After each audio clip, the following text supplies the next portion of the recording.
안녕하세요. 경제 읽어주는 남자 김광석입니다. 반갑습니다. 많은 언론에서 주목하고 있는, 많은 기업인들이 궁금해하고 있는, 또 많은 독자분들이 계속 의문을 제기하는 미국 대선 이후의 경제, 도대체 어떻게 흘러갈 것인가? 해리스가 당선될 것인가? 트럼프가 당선될 것인가? 그 누가 당선될 것인가는 저도 모르죠. 그러나 해리스가 당선될 때 미국 경제는 어떻게 펼쳐질 것이고, 트럼프가 당선이 된다면 또 미국 경제는 어떻게 펼쳐질 것인지, 그것이 한국 경제에는 어떤 영향을 미칠 것인지, 투자적인 관점에서도 어떤 기회가 있을 것인지, 그런 부분들을 우리는 들여다보고 미리 시나리오를 짜보고 대응책을 강구해야 할 그런 시점이 아닌가 생각합니다. 저도 25년 경제전망서를 준비하고 또 9월 28일자로 북콘서트를 계획하고 있습니다. 이 고정 댓글에 그 안내 링크를 좀 남겨놨는데, 관심 있으신 분은 또 고정 댓글을 확인하시면 좋겠습니다만, 사실 25년 경제전망서를 준비하면서도 가장 고민이 됐던 게, 누가 당선이 될지 모르니 어떻게 한 편을, 그러니까 여러 가지 트렌드를 제시하는데 미국 경제정책 트렌드를 좀 제시함에 있어서 누가 당선이 될지 모르니까 저도 굉장히 고민이 됐었습니다. 그러나 이 전망서에도 해리스가 당선이 되거나 혹은 트럼프가 당선이 되거나 그때 각각의 시나리오는 무엇이고 그 시나리오별로 나는 어떤 대응을 해야 될지를 생각해야 된다라는 말씀을 드렸는데요. 역시 그런 관점에서 오늘 이야기를 시작해 볼까 합니다. 여러분 기억하실 겁니다. 총격 사건. 그 총격 사건으로 정말 언론에서 아마도 트럼프가 이길 거야 라고 확신을 갖게 되는 그런 상황이었어요. 트럼프 피습 사건 전까지만 해도 이미 트럼프는 바이든의 관심도를 훨씬 웃도는 수준을 유지해 왔습니다. 그런데 이 피습 사건 직후 트럼프의 관심도는 정말 압도적으로 더 올라갔고 바이든의 관심사는 굉장히 많이 빠졌습니다.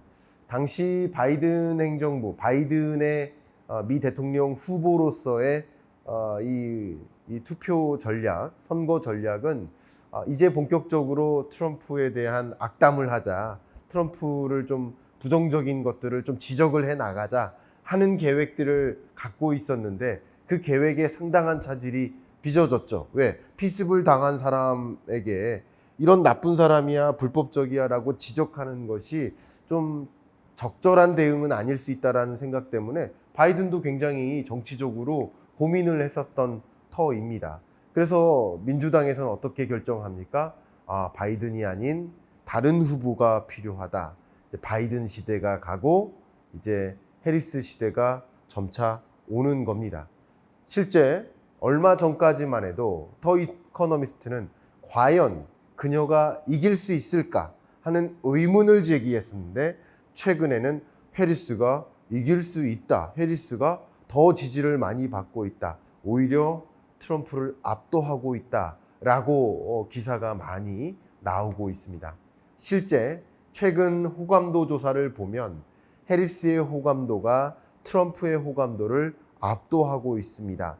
그런 것을 보면 이제 오히려 해리스의 시대가 오는 게 아닌가, 그러니까 소위 해리스노믹스라는 관심사가 집중되고 있어요. 물론 초기에 나타나는 현상일 수도 있습니다.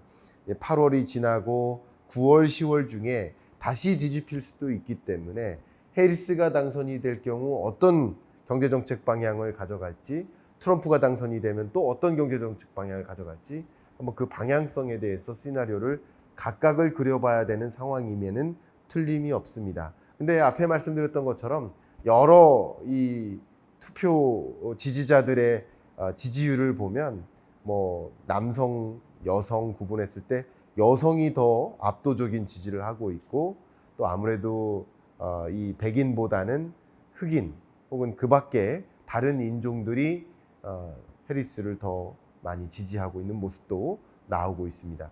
지역별로나 성별로나 여러 가지 인구 통계학적으로 차이는 있겠습니다만 전반적으로 해리스의 현재 지지율이 트럼프의 지지율보다 당선 가능성이 높게 나타나고 있는 것은 사실이지만 아직 통계적 유의성을 보일 만큼의 확실한 차이는 아니기 때문에 지금으로서는 각각의 시나리오를 그려보는 것이 온당하다 생각합니다. 첫 번째로 미국 대선 이후 경제를 그려볼 때 우리가 생각해 볼 수 있는 첫 번째 그 변화는 가상화폐인 것 같습니다. 아마도 여러분 기억하시겠지만 암살 시도 사건이 발생했고 그때 대통령 당선 전망이 확대되면서 비트코인 가격이 급등했었던 걸 여러분 기억하실 겁니다. 왜 그랬을까요? 그동안 계속 트럼프는 나는 크립토 프레지던트가 될 거야. 나는 가상화폐 대통령이 될 거야. 그동안의 가상화폐 시장에 있는 많은 규제들을 완전히 철폐하고 다른 그 밖의 자본시장처럼 마치 주식시장처럼 채권시장처럼 자유롭게 거래할 수 있는 가상화폐 규제를 완화하는 그런 대통령이 될 거야 라고 발언을 많이 했거든요. 그러면 아마도 트럼프 당선 가능성이 높아지면 가상화폐, 비트코인 가격이 치솟는 거고 당선 가능성이 낮아지면 비트코인 가격이 조정받는 흐름이라고 볼 수 있겠죠. 그럼 상대적으로 해리스는 가상화폐 시장에 있어서 트럼프보다는 다 모든 건 상대적인 겁니다. 둘 다 가상화폐 시장을 지지한다라고 하더라도 누가 더 지지할 것인가가 이 가상화폐 가격을 결정짓는 거죠. 다른 것은 아니고 이 두 가지 변수, 누가 당선이 될 것인가, 어떤 후보가 당선될 것인가가 가상화폐에 어떤 영향을 미칠 것인지를 판단한다면 트럼프 당선 가능성이 높아질 때마다 비트코인 가격이 치솟을 것이고 11월 대선 결과가 발표될 때 트럼프 당선 가능성이 높아졌다, 당선됐다 라는 소식은 비트코인 가격을 올려놓는 역할을 할 것이고 반대로 해리스가 당선이 된다 그러면 상대적으로 가상화폐 가격, 비트코인 가격을 조정케 만드는 변수가 될 것이다. 여러분 기억하실 겁니다. 다시 한번 강조하지만 이게 피습 사건이 있었던 직후에 이 비트코인 가격이 급격히 치솟았던 것을 연상해 보신다면 누가 더 당선 가능성이 높아지느냐 혹은 11월에 누가 당선되느냐 이것은 가상화폐 가격을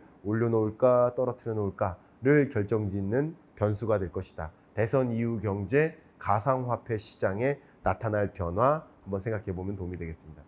두 번째는 주식시장입니다. 카멀라 해리스 미 부통령 지금 어떤 정책들을 고민하고 있습니까? 경제정책에 있어서 전 국민 기본소득을 도입하겠다. 2017년에 제정됐었던 어떤 감세라든가 일자리법 이런 것들을 전면 폐지하고 최저임금을 올리겠다. 이런 정책은 뭐예요? 어쩌면 근로자와 혹은 고용주, 기업인이 있다고 한다면 친서민적, 친근로자, 근로자 편에 서서 어떤 입장을 대변하겠다라는 움직임이니까 아무래도 주식시장에서 친기업적인 정서, 친기업적인 정책들을 발표해온 트럼프보다는 카멀라 해리스가 당선이 됐을 때 미국 주식시장은 조금 약세로 나타날 가능성이 있겠다. 전반적으로 그렇습니다. 통상적인 것도 생각을 해보면 중국 문제에 강경하게 대응하겠다. 미중 패권 전쟁 내가 당선이 돼야 더 강하게 드라이브를 걸 수 있다라고 주장하지만 통상적인 미중 무역 전쟁이라는 관점에서 봤을 때 트럼프보다 강하게 대응할 것인가에 대해서는 의문을 갖고 있습니다. 다만 주식시장은 이따가 또 설명드리겠습니다. 트럼프보다는 미국 주식시장을 좀 약세화 만들 가능성이 있지만 역시 해리스가 주창하는 촉진하고자 하는 그 해당 산업 같은 경우는 더 지지를 받을 수 있죠. 가장 대표적인 그린 뉴딜 같은 거, 재생에너지라든가 전기차 배터리 이런 특정 산업 섹터 같은 경우는 트럼프가 당선이 되면 오히려 당선 가능성이 높아지거나 당선이 될 경우 트럼프의 경우에는 더 약세화될 수 있겠지만 해리스의 경우에는 더 지지를 받을 수 있겠죠. 마치 우리나라로 따지면 정치 테마주처럼 영향을 주고받을 거라고 봅니다. 실제 트럼프 피습 사건 직후에 미국 증시는 굉장히 환호를 하지 않았습니까? 왜 그랬어요? 트럼프라는 그 인물 자체가 친기업적이기 때문에 그렇다라고 볼 수 있습니다. 그 친기업적인 성향, 대표적인 게 뭡니까? 법인세 최고세율을 낮춰잡겠다. 지금 현행의 미국의 법인세율 최고세율 기준으로 비교를 해본다면 OECD 회원국 주요국들과 비교했을 때 중간 수준이에요. 오히려 살짝 높은 편이라고도 할 수 있을 것 같아요. 그러니까 바이든 행정부나 해리스 행정부가 등장했을 때 해리스나 결국 법인세나 기업에 대한 대응은 비슷할 것이다. 그러니까 부자 감세 안 하겠다. 법인세를 더 많이 물게 하겠다. 대신 근로자를 위한 정책, 경제 정책을 가동하겠다. 민주당적 정책 기조인 거죠. 분배 정책 기조를 더 많이 가져가는 거죠. 그런데 트럼프의 공약은 어때요? 15%로 법인세 최고세율을 낮춰자겠다. OECD 회원국 중에서 가장 낮은 수준의 법인세 최고세율을 적용하겠다. 그러니까 다른 말로 친기업적으로 경제정책을 꾀하고 많은 기업들이 미국에 와서 기업 경영하게 만들고 리쇼어링을 유도하는 정책인 거죠. 그러니까 결국 큰 의미에서 미국 주식시장, 거시경제 변수로 보면 트럼프 당선 가능성이 높거나 트럼프가 당선이 될 때 주식시장은 조금 더 환호할 가능성이 높겠다라고 볼 수 있겠고 반대로 해리스의 경우는 그렇지 않겠다. 다만 주식시장에서는 앞에 말씀드렸던 것처럼 바이든 3대 핵심 공약 여러분 기억하십니까? 제가 바이든과 트럼프가 첫 번째 그 투표 선거를 앞두고 이 공약을 내걸었던 시절에 제가 이 장표를 보여드렸던 기억이 납니다. 벌써 몇 년 된 거예요. 이때 바이든이 환경에 있어서는 2조 달러 친환경 사업에 투자하겠다. 2050년까지 탄소 배출을 제로화하겠다. 또 세제, 법인세율을 올려잡겠다. 그죠? 복지 오바마 케어를 부활시키겠다. 이런 종류의 정책 기조가 있으니 당연히 그린 사업, 전기차, 2차 전지, 재생에너지 이런 영역에서의 기회는 상당히 투자적인 관점에서 있을 수 있다라는 말씀을 드렸고 실제 많은 기업들은 그런 방향으로의 비즈니스를 영위했었는데 만약에 트럼프가 당선이 되면 그런 부분들이 좀 억압을 받을 것이겠죠. 반대로 해리스가 당선이 된다라고 한다면 이런 부분에 대한 연속적인 그러니까 이런 어떤 바이든의 정책 기조를 이어갈 가능성이 높겠습니다. 한번 생각해 보세요. 오바마 행정부 시절에 바이든은 부통령이었고 바이든 행정부 시절에 지금 해리스는 부통령이잖아요. 결국 바이든의 생각과 해리스의 생각이 크게 다를 수가 없고 같은 정당이니까 주요한 정책 기조도 유사하겠죠. 그렇기 때문에 큰 틀에서 이렇게 주식시장에 아마 영향을 주고받는 그 섹터별 어떤 변화는 이렇게 가늠을 해보시면 어떨까. 반대로 트럼프는 이런 그린 사업이라든가 탄소 배출을 규제한다든가 이런 것을 아예 전면 폐지하고 파리 기후협약을 탈퇴하고 함으로써 친기업적으로 왜냐하면 기업 입장에서는 탄소 배출 규제 자체가 굉장히 많은 비용 부담이거든요. 그런 부담을 없애주겠다라는 방향성이니까 오히려 석유화학 산업을 일으키겠다. 우리의 주력 산업으로 가져가겠다 하는 입장이니까 주식시장의 어떤 섹터별, 산업별 나타나는 현상들은 분명히 달라질 수 있겠다라는 것도 그림 그리시면 좋겠습니다. 세 번째로 여러분께 드리고자 하는 이야기가 바로 통화정책 기조입니다. 해리스가 뭐라고 얘기했습니까? 나는 페드의 그 통화정책 결정 과정에 관여하지 않겠다. 내가 대통령이 된다면 페드의 통화정책의 독립성을 나는 유지시켜주고 싶다. 그게 원칙이에요. 그게 원칙입니다. 중앙은행의 원칙이에요. 그 독립성을 깨지 않겠다라고 이야기를 합니다. 반대로 트럼프 정부 시절 생각해 보세요. 파월이 금리를 동결한다, 금리를 인상한다라는 그런 종류의 발언을 할 때마다 트위터를 날리면서 금리 인하 더 해라. 왜 금리 인하 안 하냐. 파월 너 당장 자를 거야 하면서 이 통화 정책에 굉장히 적극적으로 관여하지 않았습니까? 지금도 마찬가지잖아요. 지금 후보인데 파월한테 너 이 미국 대선 전에 금리 인하하면 그건 정치적인 것이니까 절대 대선 전에는 금리 인하하지 마라 라고 지금부터 관여하고 있지 않습니까? 조금 더 그 관여하는 방식이 뭘까요? 만약에 해리스가 당선이 된다면 연준은 그 연준이 생각하고 있는 중립금리 3.5% 정도 됩니다.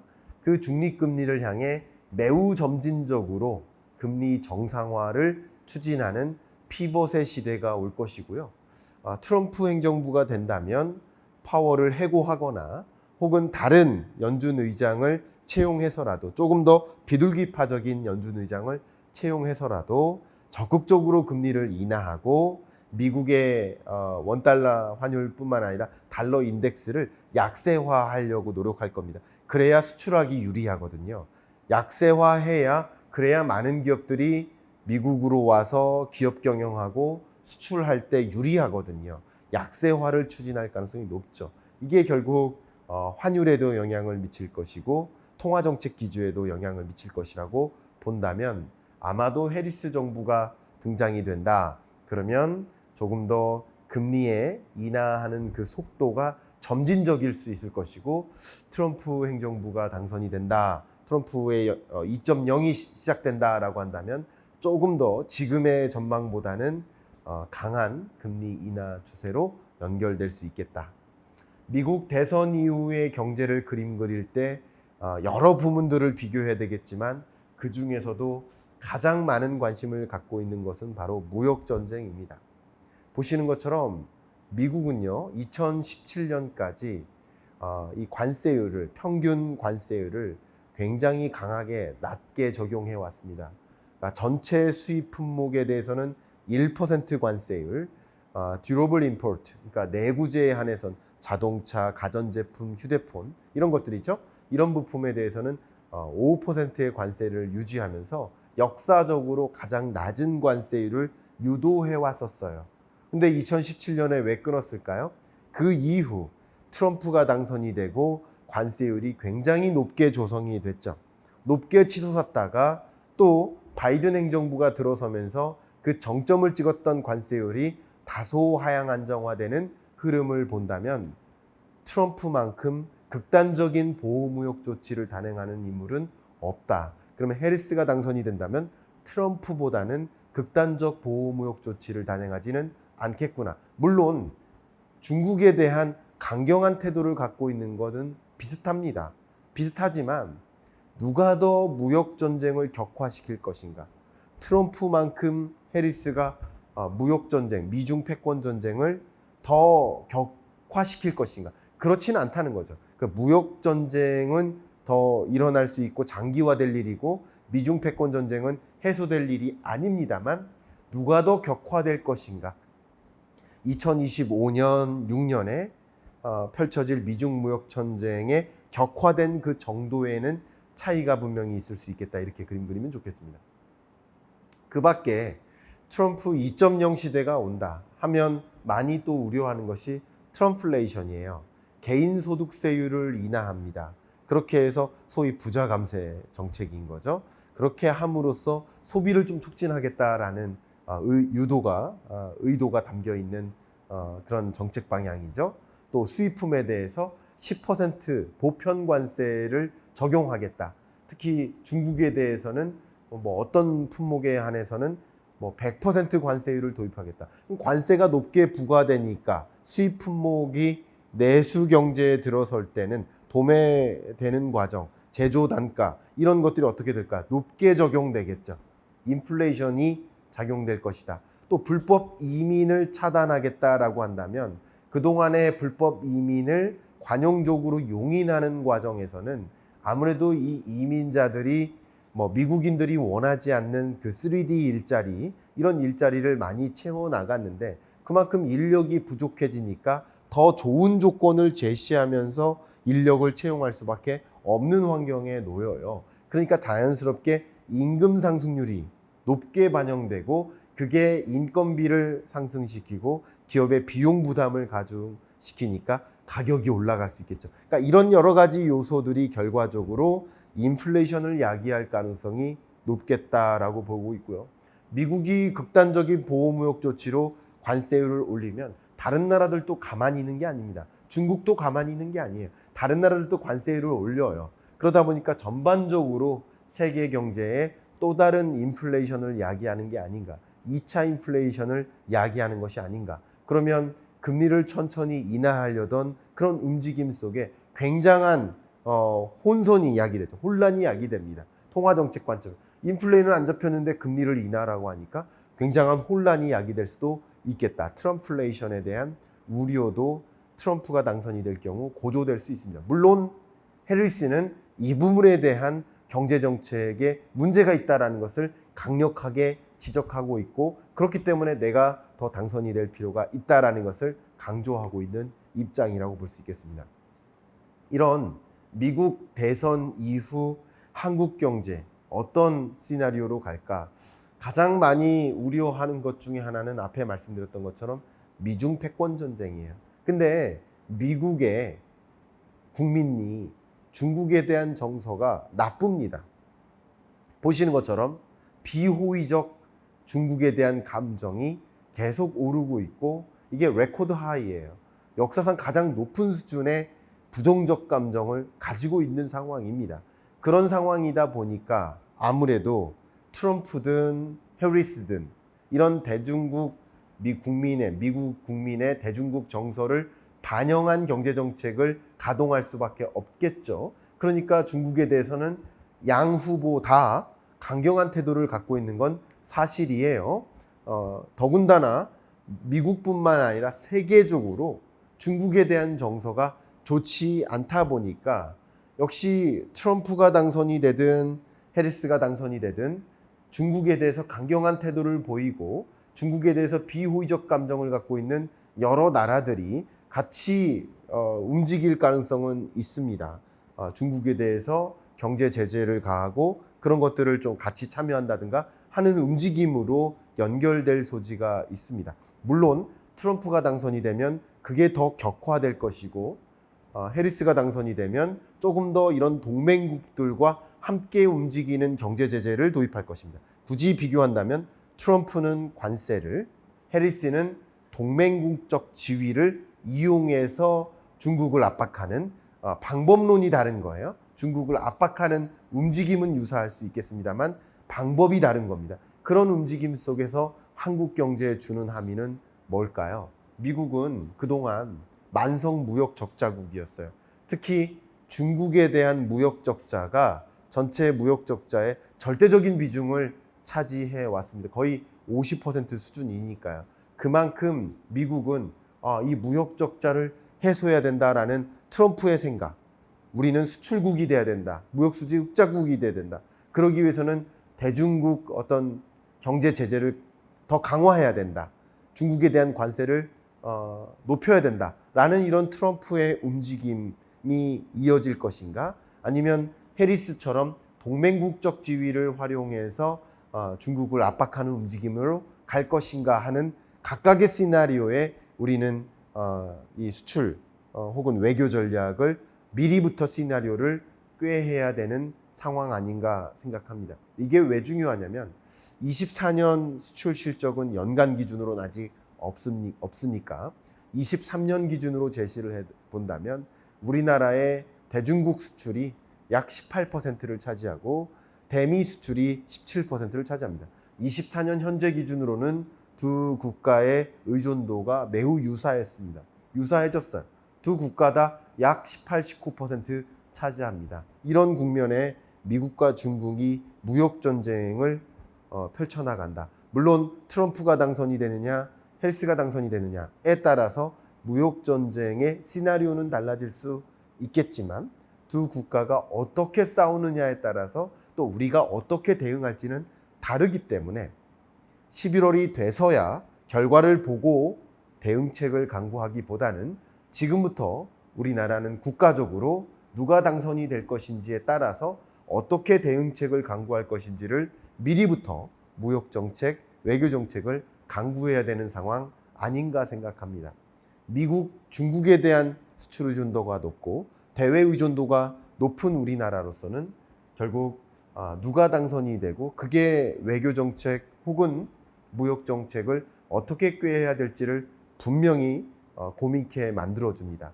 물론 여러분들의 투자 의사결정에도 영향을 줄 것이고 기업들의 대응 전략에도 분명 영향을 줄 것이기 때문에 누가 당선이 될지, 그리고 그 시나리오를 그려보고 그러면 나는 어떤 대응을 할 것인지를 생각해 볼 수 있는 그런 계기가 되셨기를 바라는 마음으로 오늘 강연을 마치겠습니다. 감사합니다.